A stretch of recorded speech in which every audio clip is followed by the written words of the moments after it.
In 2017, the world was introduced formally with the release of Hollow Knight, an action-adventure game developed and published by Team Cherry, a small group of dudes who poured their hearts and souls into this game, as illustrated by the hand-drawn art sketches put into the game. It's a game that has adventure, amazing artwork, solid gameplay mechanics, and a mysterious story that only opens up after a few hours of getting into the game. And it can be yours to enjoy and explore for $15 right now on Steam. And I'd be remiss if I didn't bring up Silksong, the sequel that will be with us in the future. Hollow Knight is an amazing game, and I hope that one day I can talk about it in its own video. All video games need easy mode! This has been a question that has been circulating the internet for quite some time. Do all games need an easy mode? Now, to make it clear, this isn't a full-on response to this girl. I don't even know her name. It's just been showing up on my Twitter, and I figured, hey, let's talk about this. She's well within her right to make this request, but I'm using this as a springboard to talk about this topic. I will be bringing her up one more time, but note that I don't condone any sort of harassment or such directed at this person. I've talked about difficulty in games before. I talked about it in Pokemon. I've talked about it in Breath of the Wild, but I want to make a full-on video discussing this topic. I'm gonna be upfront. This is a very unfair question to ask, and it's one that I framed intentionally because a lot of people often misconstrue the question and still go with it. The simple joys of a monkey knife fight. Give it to him, boy!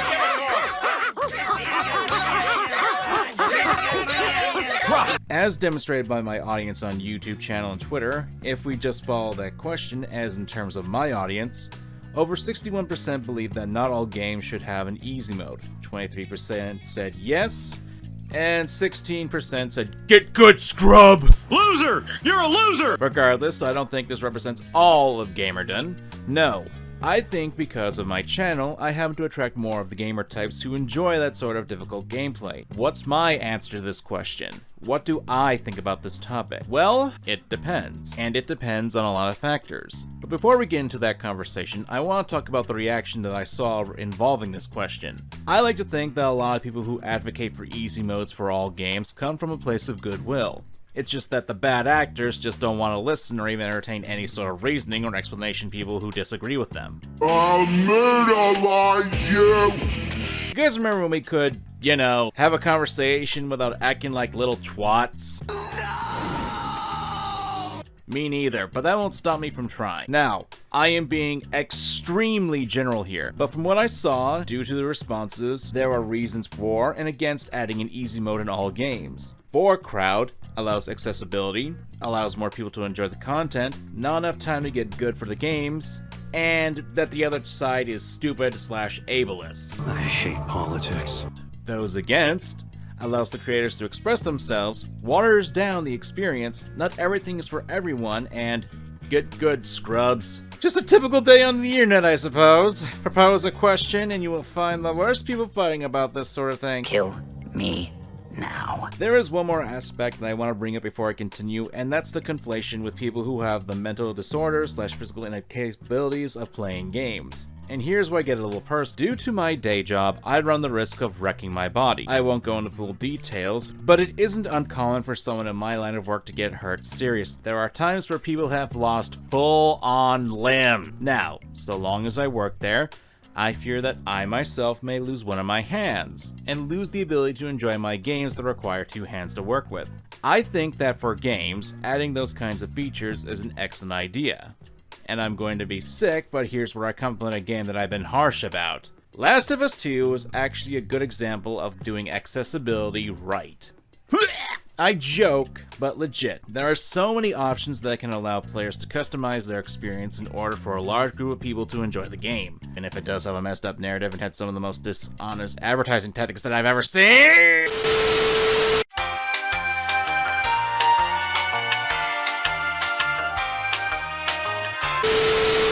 However, there is something to point out. While Naughty Dog did a good job in that, the company not only had a large amount of funding behind it, but also suffered from crunch. Now, that can be with the animation, but programming these specific additions can be a technical nightmare and probably will take a lot of trial and error and testing to make sure there aren't any glitches or hiccups in the gameplay when you make these combinations. And we simply don't know what goes on behind the scenes of these kinds of corporations and their development processes. But I wouldn't be surprised if crunch was also on the programming side. Heck, a few employees were actually apparently hospitalized during this development of the game. And here's the thing, most studios don't have access to that level of monetary backing, nor do they have the sheer numbers of staffing in order to program all those features in. Let's circle back to Hollow Knight.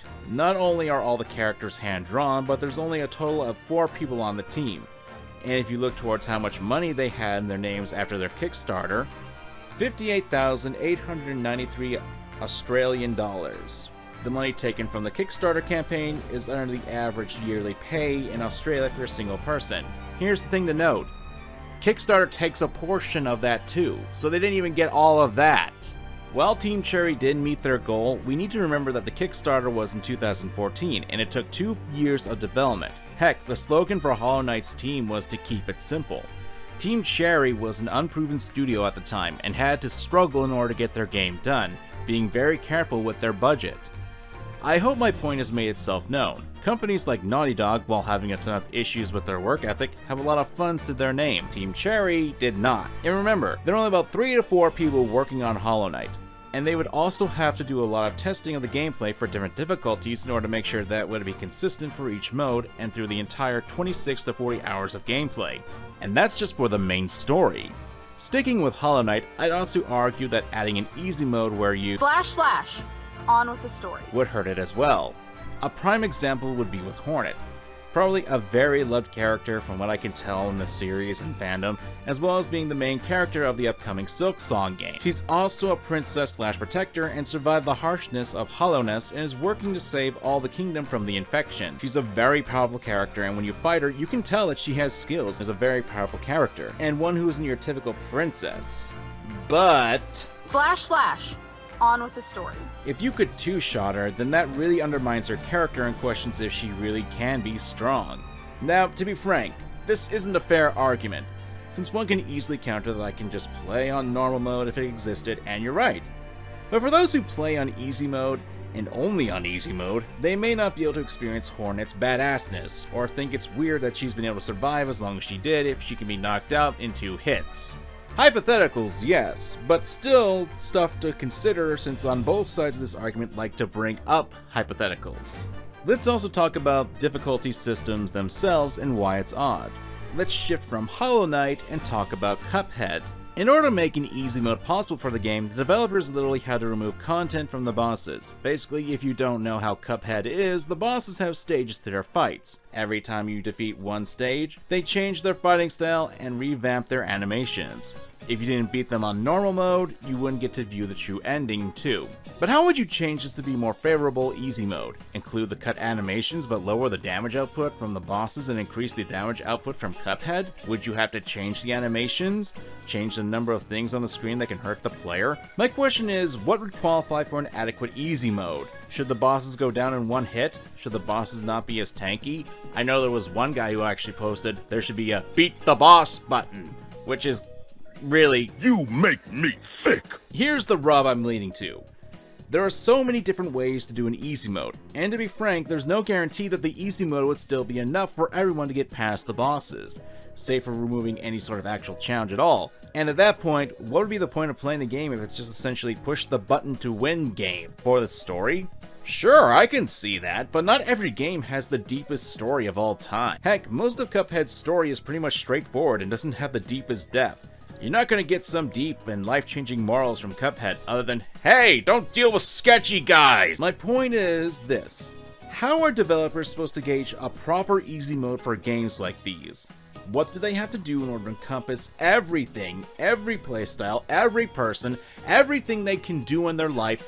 It's easy to say it's easy to include an easy mode, but it ignores the logistics and it takes time to fine-tune it, and it won't be universal. Let's shift gears again and let's talk about Persona 5 Royal, a game that has 5 difficult settings based mostly on numbers. Safety is 3 times the XP and money, easy is twice EXP and money, normal is like basic, Hard is at 0.75 EXP in money, and Merciless is 50% of EXP and 3 times the money. Seems like a good reasonable number setting, and there are differences in the settings as well. In Safety Safe mode, if the protagonist dies and triggers a game over, the game will grant the option to revive the entire party with full HP and SP. However, the difficulty cannot be changed if set up for the rest of the playthrough and can only be changed in a new game plus. If the game is set to Merciless and game over, there will be no option to retry from the previous save rooms. Additionally, in battle, damage from elemental weaknesses, critical and tentacle damage from any source will be tripled in comparison to other difficulties. Sounds like a very good varied system, right? Well, not really. Even if you play the game on Merciless, thanks to all the various tools and upgrades you can get in the game, it can make it easier.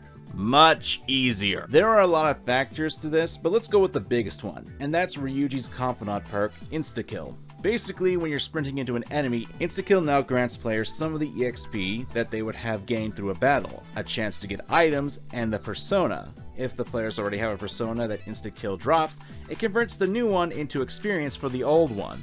You can skip a ton of battles and reap the rewards. Yes, you can only use this ability on weaker enemies, but it's still a viable tactic to help level up your party, get some extra scratch in your pocket, and quickly accumulate personas. While it is optional to do, when given the option to mow down some small fry with nothing but benefits, it's very tempting to use. And considering this is an RPG where you have to grind to get those levels, anything you can do to speed up the process is going to be very tantalizing. Some say this is a very good thing, others say it's a bad thing. To me, it illustrates a point.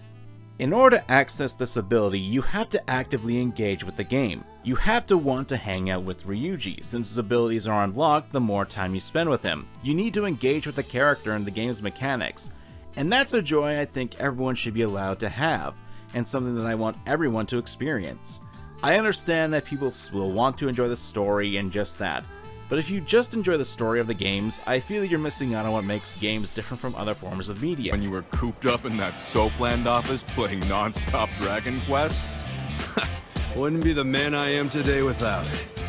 A cool guy, full of the bravery those games showed me, and what they didn't, Arakawa-san did. That's where you get all this hero crap, huh? Maybe I should give this game of shit a chance. Do it, man. And that's you are the one in control. You are the one who defeated that nasty demonic pervert in Persona 5. You are the one who saved Hyrule from Ganon. You're the champion of the Pokemon League. You're the one who protected your clients from false charges in Ace Attorney. You're the cute dream career who goes... Just watching or coasting through the story of the games, you don't get to put yourself in the shoes of the characters. You don't become the characters. You don't prove to yourself that you can overcome these trials. You miss out that level of immersion. You bastard! Quit trying to butter up the gamers! It's an emotional buzz that I want everyone to experience. And yes, there are times where it can be difficult, but the harder the challenge, the more satisfaction you can get. Now, let's take a step back and go into another reason why not all games need an easy mode. Like, how would that even be possible for some types of games? Like visual novels, for example. Especially those that have multiple choices or focus on player choice. As much as I don't care for the game at this point, and that's thanks to the fan base, Life is Strange is a perfect example. I thought you believed in gun control. Yes, I believe I should control the gun. It's the men who need to be checked. Jesus, I shot myself! Time paradox! The game is already tailored to allow the players to reverse time and go back to redo conversations with information given to them. How do you add an easy mode to a game like that? Do you offer the players the ability to see what their choices lead to? A power that would be redundant and make it so you can't be surprised if you saw far enough into the story?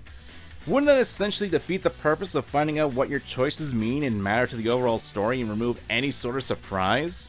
I mean, not that it matters in Life is Strange, since the ending is determined by a single binary choice, and I will not get over it!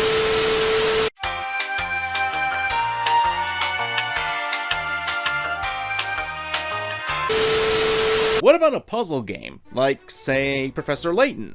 A classic game series that offers you items called hint coins that allow you to get clues to help with puzzle. Granted, there aren't an infinite amount of hint coins, and the hint coins can't be used to solve all your problems. But how would you make that easier? Include more hint coins? Now, this isn't to say you can't find a way to make easy modes for games, but at the same time, it's a very difficult concept for some genres, especially with the nature of titles in their very core. Heck, look at Pokemon, a game series in my opinion that has gotten extremely easy, especially in the previous incarnation. Sword and Shield, even before the first gym, thanks to the wild area, the player can get themselves a well-varied team, and can get themselves items that can get their Pokemon up in high levels by participating in raid battles. What I'm saying is that there are some games that don't need an easy mode, considering that they're already quite easy, and it would be, well, redundant. Speaking of redundancy, that's the thing with easier difficulties as well. It can add a much bigger redundancy to these games, like, off the top of my head, Metal Gear Solid 3. The game offers a ton of variety in it, especially on expert mode, since there's a lot you can do, blowing up your enemies' food storage units, which can make them go hungry, feed your starving enemies rotten food, punching guys in the crotch! You can injure the enemy soldiers and make it hard for them to use those limbs later, and you can watch them attempt to heal themselves too. You can throw your captured snakes that you could have used for food at your enemies. You can kill the end way before his actual boss battle. You can throw enemies in the water and have them drown, and it doesn't count as a kill against you. You can throw soldiers into the electrified fence to knock them out. You can use snakes to distract enemies so you can lay the smackdown. And I think you get the point. The game allows you to get creative and get into all kinds of wacky situations and creative solutions for the encounters. Hell, I'm willing to bet that a lot of people who have the game who are watching this video right now only knew about killing the end early and will try some of the things I just mentioned. That's amazing! What does this have to do with an easy mode? Because it becomes way too easy just to run and gun with a tranquilizer in every other situation. While yes, it allows you to go through the game and experience the story quicker, you miss out on a lot of opportunities to enjoy the content of this game. Yes, you can go through the game quickly and painlessly. Then again, it's a Metal Gear Solid game. Quickly is a word that we don't use with the story here! Good. 5, 4, 3, 1. But you miss out on a lot of opportunities to fully experience what the game can offer. Besides, who doesn't want to punch dudes in the crotch with no repercussions? This certainly isn't true of all games, but I found that the beauty of games is shown when you embrace the mechanics, explore, and have fun. Breath of the Wild is a prime example of this too. Don't get me wrong, I think if you just want to go through the game and see the story and such, or are looking for a more casual experience in games, that's perfectly fine. It's part of why I think an easy mode for some games could work. But I believe you're missing out on what can make a game so majestic, so engaging, and so impactful. And there are pros and cons to having a singular difficulty setting too. It's a tightrope of balance, that if you don't get it right, everyone will be getting inferior product. Then there's things like dynamic difficulty. Resident Evil 4, a game that people to this day still think is a perfect game, and will actually tailor its difficulty to your playstyle. If you're not doing well, you'll get more loot and some enemies simply will not be there to challenge you. Now, this is just my point of view, but there's one thing I think needs to be established, and that's the silencing of other viewpoints. Although, knowing the internet, most people aren't going to make it this far in the video, so for those who left a rude comment before now and aren't seeing this, congratulations! You have just proven my point! I realize my viewpoints are only my own, and I can only speak to my own experience on the matter as well as listen to other people's viewpoints. However, that's the thing.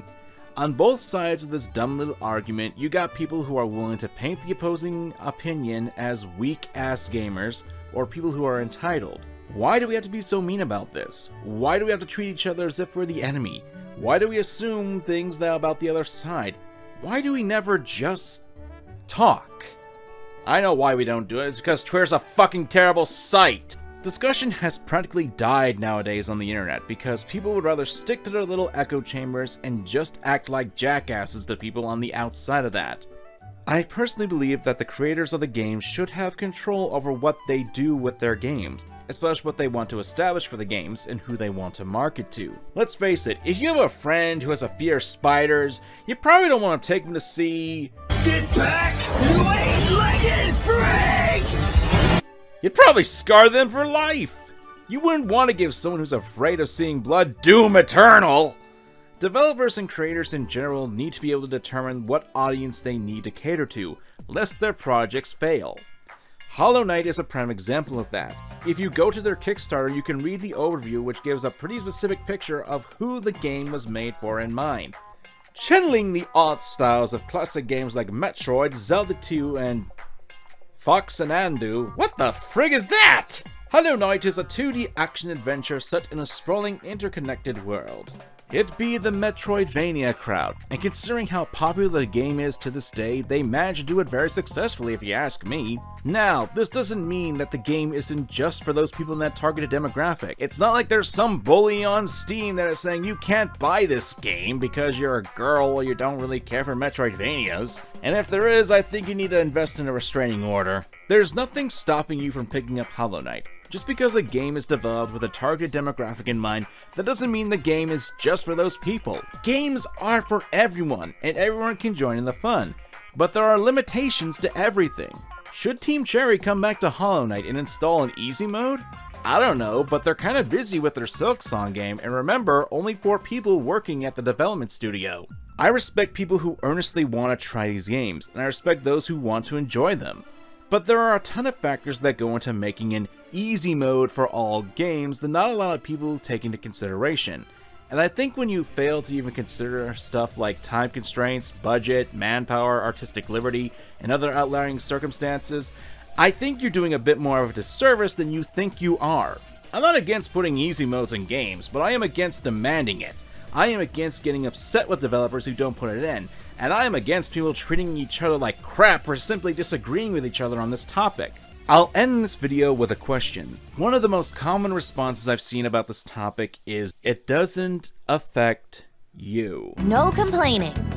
Here's the thing. I believe that is a bad faith argument.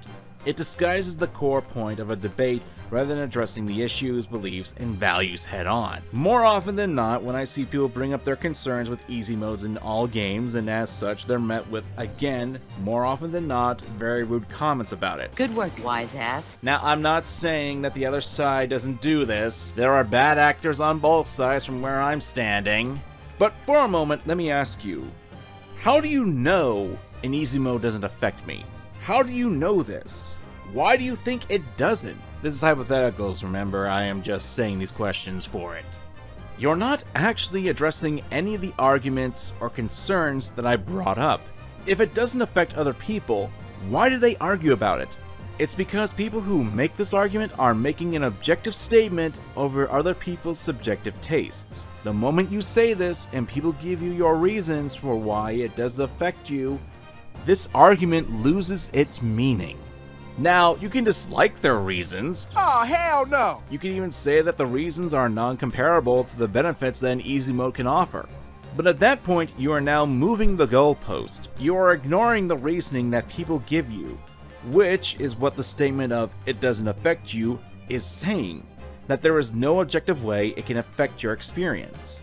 You can't dictate others' specific experiences. Should a small indie company with a small number of people to its name and low funds spend more time and money and manpower in order to make it this easy mode? Should they have to compromise their artistic vision? Should they delay their product to include these modes?